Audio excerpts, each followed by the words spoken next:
Parte de la investigación que hacemos con nanorobots es mejorar la calidad de vida de la gente. Soy Samuel Sánchez Ordóñez, tengo 34 años y dirijo el grupo SNAR Nano Biodevices como profesor ICREA en el Instituto de Bioingeniería de Cataluña en Barcelona y el Max Planck for Intelligent Systems en Stuttgart.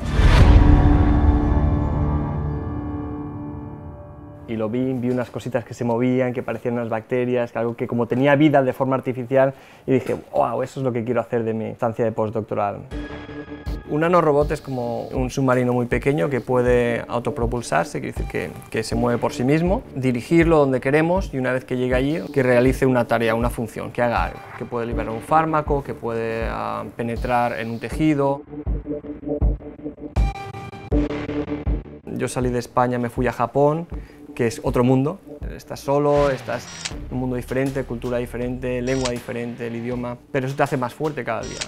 Después de Japón fui a Dresden, Alemania, y fue motivado de buscar cuál es el mejor. Y entonces me dio otra experiencia nueva, volver a Europa, pero encontrarme otro tipo de gente. La unión de ICREA con IBEC me ha motivado a que yo traiga mi proyecto de la Unión Europea, mi ERC, en nanorobots, y me la traiga aquí a casa, a Barcelona.